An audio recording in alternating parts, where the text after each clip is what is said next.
You were born, I think, in South Carolina. You've been at the top now for 16, 17 years, but life wasn't always that sweet, was it, Eartha?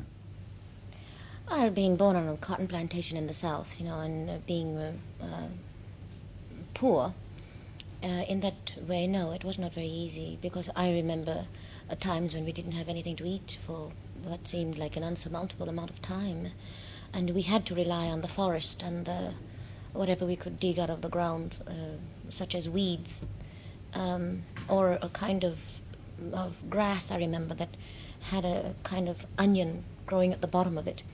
And when we could find things like that to eat, then we were all right. You were literally that poor? Yes, we were. I've got a quote here, with your permission. I'd like to read it.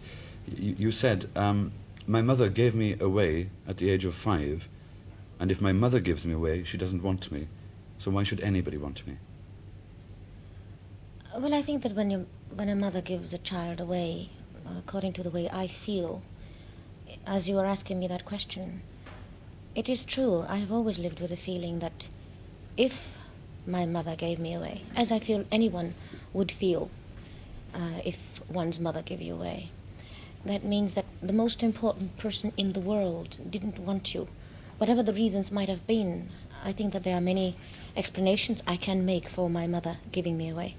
And I think that even though I have tried to explain within myself as to why she gave me away, it's still very difficult for me to accept it. Of course it is. With a sort of present background, with a background in your past, I mean, how do you view the people now that you're at the top and all the sort of fawning admirers? Do you sort of stay within yourself and look at them and think, would you really want to know me if I wasn't Eartha Kitt? Do you have this sort of reserve about meeting people?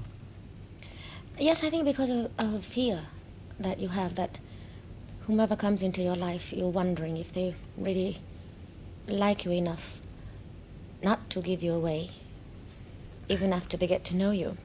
Yes. So you're constantly aware of the possibility of, even as a public, that one day they will give you away too. I think of myself as being a person who belongs to everybody, but I think one should always feel this way. I think that as long as you are feeling in terms of belonging only to one race, one nationality, and one religion, that you have to be prejudiced. And therefore, since I have always, according to where I was born and how I was born, I am an illegitimate child, and at the same time, I was not of completely black parentage. My father was supposedly a Caucasian, and my grandparents are Cherokee Indians. My mother was half black and all of this, and therefore my blood is of yours and of anybody's, and therefore I've always thought of myself as this. And to be prejudiced against any of the other bloods is rather silly to me.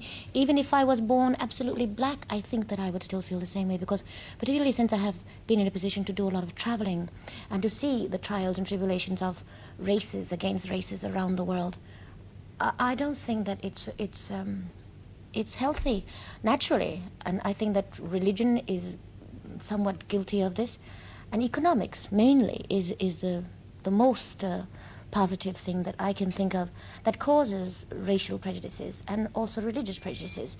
But no matter what I read about the one harassment against the other one, I see where money is constantly involved.